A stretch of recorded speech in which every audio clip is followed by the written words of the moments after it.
Hello, my friends. My name is Michael James Meddy, a Catholic musician and performing artist, and I'm here with my daughter, Charity Francis Meddy, and you are the drummer in our Catholic family band, and we call ourselves MJM7. And I call you. I have a nickname for you, right? Mm-hmm. And my nickname is Lovey Love, and I've always called her that. And why do I call you Lovey Love? Because charity means love. Charity means love, and we're here in beautiful Missouri. We're on a little 3.5-week tour, and you can check out the dates, mjm7.band for all of that stuff. And this is a video series talking about why does it matter? Why does it matter that we go to Mass every Sunday? And so, Charity, we just read through the readings this Sunday. Why does it matter that we go to Mass this Sunday? What's important? How does God want to speak to us this Sunday with the readings?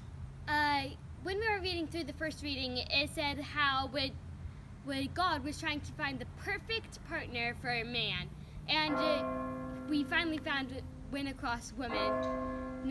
But it wasn't his first go-to. He tried all these different things. He went to cattle, birds, and tons of different variations before he went to women.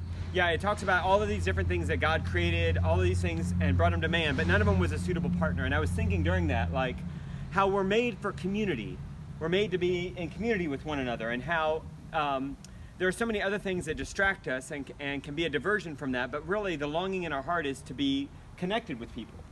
In families, right? Mm-hmm. And we see this in the gospel. The gospel actually quotes that first reading from Genesis. And in the gospel, Jesus has some kind of harsh words, doesn't he? Yep.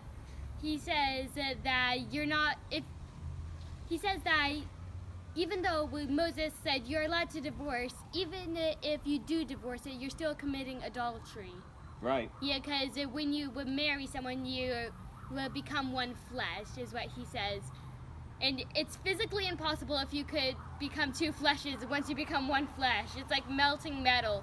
Well, if you use the same flame, you can't separate the same metal. Yeah, you can't break them apart again. It's like they're bonded together. And I mean, adultery is like a serious sin. That's one you really struggle with, right, Charity? No. So we were talking a little bit about what does that reading mean for you, a single, beautiful young lady. And I was thinking about that at the core of marriage is really a child and a promise. Mm-hmm. That you make a vow with this person. You say, I'm going to be true to you in good times and in bad. And adultery is really a breaking of that mm-hmm. vow and promise for whatever reason. And it was really interesting to me that right after that in the gospel reading, right after he talks about the importance of being married and staying married. The importance of that promise. The importance of that promise. The next thing Jesus talks about is, let the children come to me. And I thought at first, they must have like taken another part of a reading and put it there. But it's like the very next thing in the Gospel of Mark. And it blew me away because like that's the natural fruit of marriage.